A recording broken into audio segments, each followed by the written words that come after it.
අද මේ කියලා දෙන්න යන්නේ මේ පාරිභෝගික ඒකකය එකලස් කරන ආකාරය පිළිබඳව තමයි මම අද ඔයාලට කියලා දෙන්නේ. ඒතර ඉන්ජිනේරු තාක්ෂණයේදී ක්‍රියාකාරකම් වලට විභාගෙට මේක එකලස් කරන්න එන්න අවස්ථාව ටිකක් අඩුයි. නමුත් එන්න පුළුවන් අවස්ථාවක් තියෙන මොකද ගියවර ආවේ මේක එකලස් කරලා දුන්න විභාග ශාලාවේදී. ඒත් ඔයාලට මේකෙන් තමයි සප්ලයි අරගෙන මේකෙන් සපයුම් විභාග අරගෙන ඔයාලට 2A පරිපථයක් බල්ක් පරිපථයක් වගේ දෙයක් කරන්න වෙන්නේ ඊට පස්සේ මේ කොටස හරි කරලා තමයි දුන්නේ. අපි බලමු මේ කොටස කොහොමද හරි කරන්නේ කියලා. ඒතර මේ පාරිභෝගික ඒකක අපි කන්සියුමර් යුනිට් කියලා මේ කොටස් කිහිපයක් තියෙනවා.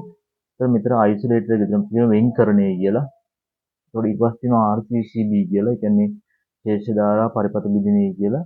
ඊට පස්සේ MCB කියලා 6 සිට 32 දක්වා.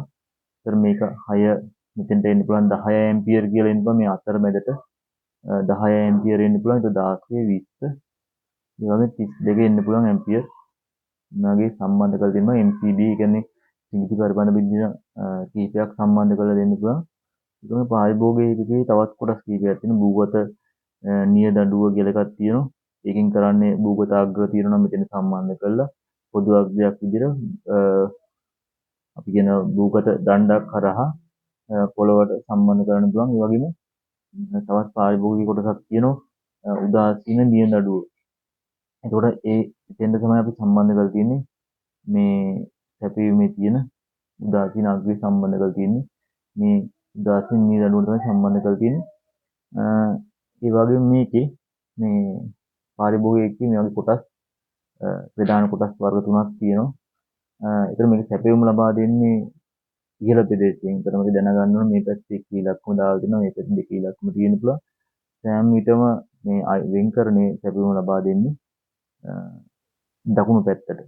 මේක දකුණු පැත්ත තමයි ලබා දෙන්නේ ඉහළින් තමයි ලබා දෙන්නේ.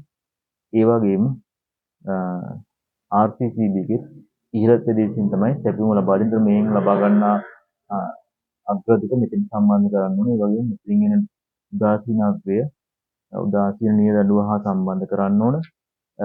සජීවී මේ අග්‍රය මේ හා සෑම යම් සම්බන්ධ කරලා ඒ හා මෙතෙන් සම්බන්ධ කරලා මෙතනින් තමයි පරිපත්‍රය ගන්න. ඒතර මේ අග්‍ර දෙක අපිට සම්බන්ධතාවක් ලබා ගන්න පුළුවන්.